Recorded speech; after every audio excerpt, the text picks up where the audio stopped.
அரசியல் தலைவர்களில் சிறந்த தலைவர்கள் யார்? எளிமைக்கும் நேர்மைக்கும் பெயர் பெற்றவர் யார்?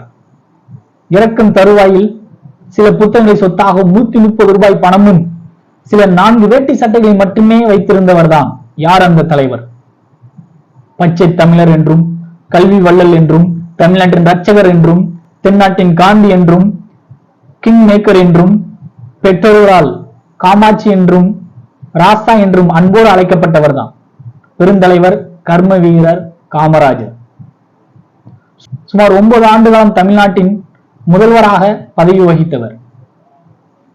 தனக்கென்றோ தனது குடும்பத்துக்கு என்றோ அரசின் பணத்திலிருந்து செலவு செய்யாத ஒரு அரசியல் தலைவர். அரசியல்வாதியோ அல்லது ஒரு தலைவரோ எங்கு சென்றாலும் பலத்த பாதுகாப்புடனே செல்கின்றனர்.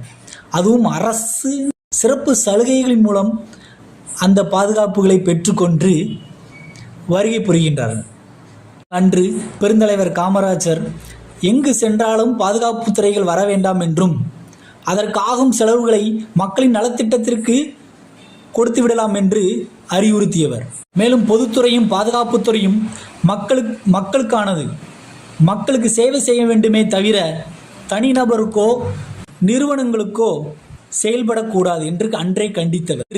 பொதுமக்களை பாதுகாக்கக்கூடிய துறைகள் தான் அப்பாயும் மக்களை அடித்துக் கொள்கின்றது. பாதுகாப்புத்துறையும் சட்டத்துறையும் அரசியல்வாதிகளுக்கும் முதலாளி வர்க்கத்திற்கும் அடிபணிந்து செயல்படுகிறது.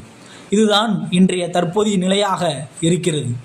அப்படியாக எளிமைக்கும் நேர்மைக்கும் சொந்தக்காரரான பெருந்தலைவர் காமராஜரின் ஆட்சி அரசியல் தலைவர்களில் சிறந்த தலைவரே ஆவார்.